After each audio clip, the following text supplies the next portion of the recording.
जसवंत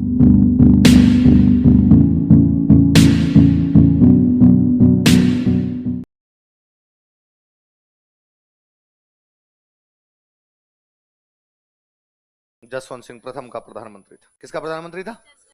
और सुनो, ऐसा कहते हैं कि जसवंत सिंह जब राजा बना था तब शुरुआत में इसको संरक्षक बनाया गया था। संरक्षक समझते हो? गार्जियन। कि भाई जसवंत सिंह का ध्यान कौन रखेगा? राज सिंह कुंपावत रखेगा। शुरुआत में गार्जियन ही हुआ करता जसवंत सिंह का। बाद में जसवंत सिंह राजा बना तो कोई ना कोई पोस्ट तो देनी पड़ेगी। पोस्ट दी तो क्या पोस्ट दे दी? प्रधानमंत्री। मंत्रियों में सबसे प्रमुख कौन होंगे? कि राज सिंह। ऐसी कहानी है कि एक बार जसवंत सिंह बीमार हुआ, बहुत भयंकर बीमार हुआ। जितने कोई झाड़ फूंक करवाने थे वो करवा लिए, जितने दवाइयां दिलवानी थी वो दिलवा ली, जिन जिन को दिखाना था, वैद्यों को दिखाना था, दिखा लिया। लेकिन जसवंत सिंह की बीमारी ठीक होने का नाम नहीं। एक तांत्रिक को बुला के लाए और उस तांत्रिक ने कहा कि मैं राजा की बीमारी ठीक कर दूंगा, लेकिन उसके लिए मुझे यज्ञ करना पड़ेगा।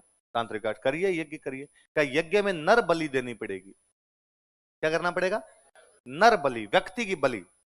किसी व्यक्ति को काट के उस यज्ञ के टाइम में वहां रखना पड़ेगा, उसकी गर्दन रखनी पड़ेगी, तब तो वो राजा ठीक होगा, वरना राजा ठीक ही नहीं।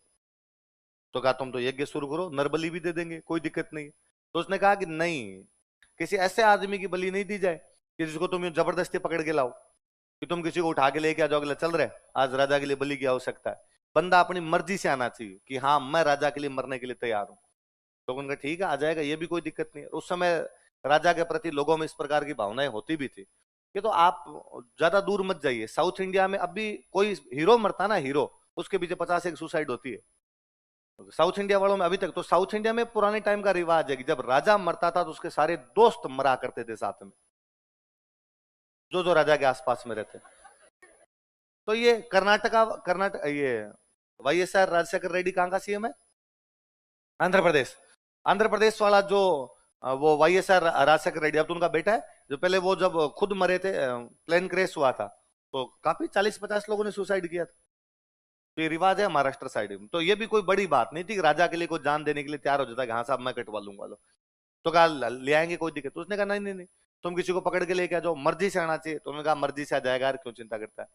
कहा ये नहीं हो कि कई बार क्या हो कि घर वाले किसी अपने डोकरे को तैयार कर लेंगे, चले जाओ राजा के लिए मरोगे तो राजा इनाम देगा खूब सारे। अभी राजा वैसे घोषणा करते हैं भाई इसके आने वाली पीढ़ियों का भरण पोषण हम करेंगे। तो घर वाले किसी 80 साल के डोकरे को तैयार कर ले कि अब आपका और कोई काम तो बचा नहीं, अगली 5-7 पीढ़ियों का तो जुगाड़ करके जाओ, आप तो मरो वहां जाके। तो कहा नहीं, एकदम यंग बंदा होना चाहिए।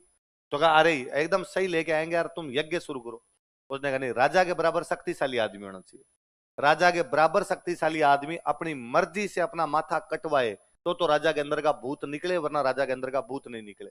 अब दिक्कत, बराबर का शक्तिशाली लाना तो दिक्कत की बात है ना। तो राज सिंह कुंपावत को जब ये बात पता चली, उनका मेरी गर्दन काट लो, मैं प्रधानमंत्री हूं, मेरे ज्यादा शक्तिशाली कौन होगा? यहाँ राजा के बराबर मैं ही हूं, तो मेरी गर्दन काट ली जाए। यदि मेरी गर्दन काटने से राजा की बीमारी ठीक होती तो काटी जाए गर्दन।